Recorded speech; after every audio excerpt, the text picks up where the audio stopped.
Hey guys, Anthony, 4x4 Diesel. Just a quick tip on soldering. Now, of course, a lot of you can solder better than me. I was just taught the basics back in tech school in probably year 9, 10, 11, that sort of thing, and been using that information since then. Lucky I paid attention. I still think, and most people would agree, that soldering is your best connection. So all the little crimper joiner things, you're just asking for trouble. Scotch locks, you know, all sorts of terminals you're asking for trouble. The terminals you've sometimes got to use at the end of the line to the fuse splitter and that sort of thing, but soldering like this I think is your best option. Now, so a little tip on soldering. So have a damp, well, it's a sponge or a rag. I'll just use these yellow cloths. That's good for cleaning your soldering iron. I can't do the demonstration because I couldn't get in here, hold the camera or whatever, but I'm sure you can Google it. All I'm going to say is, if you want to listen to my advice, what works for me is you kind of need different size soldering irons for different size jobs, but I'll put the heat on one side of the wire, e.g. this is the soldering iron, on here, right? Get the wire hot. After probably 5 or 10 seconds, I'll apply the solder of the correct size on the opposite side of the wire, and it'll just take to the wire, and it's beautiful. It's a beautiful thing. I don't know how well you can see that, but that's your connection. It's rock solid. It's not going to break or go anywhere. Look, I could be wrong, but we're going to put some heat shrink over it too. You can see that's just up the wire here. We're going to bring that down. And then once we've done that, we've even got a bigger piece on the wire down there to bring up and close up the whole lot. That way it's going to give it a lot more strength from any sort of vibration and knocking around. And we're going to secure it properly up under the dash here.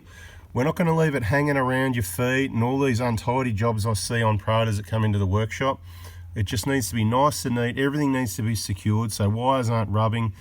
As much zip ties and corrugated split tubing as you need, so you're happy it's not going to rub on anything you don't need to. And the last thing you want is it hanging down around your feet. So when it's all done and secured, then you put that under tray that's not there at the moment back on and secure it so we can still get to that diagnostic plug. All right guys, a little bit of solder, we'll call it soldering information, but bit of general information as well. Just make sure those wires are neat and tidy, secured and up there.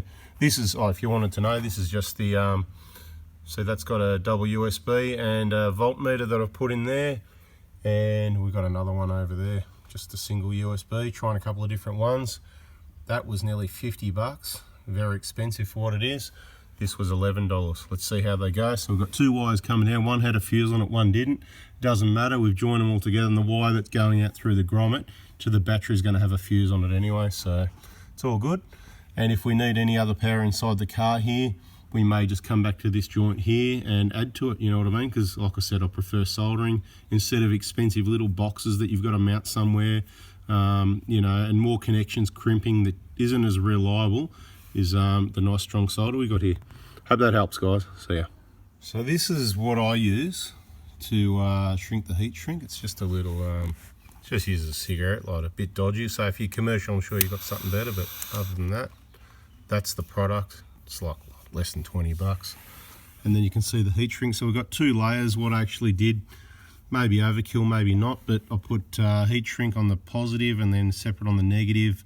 Then I put a little bit of insulation tape over the positive, again, just to be sure, because I wanted it a little bit extra. And then nice heat shrink from the end of that insulation there where we trimmed it back up, over covering the whole lot all the way to the end. Well, that's the length we cut for it anyway. I want to be able to see some of the wires, so I'm happy with that. That won't be rubbing around anywhere. You could put, you know, split tubing more over there if you like, but where this is going to be secured, I'll make sure it's not rubbing against anything that's going to be an issue. Happy days, like I say. Hope that's helped. See ya.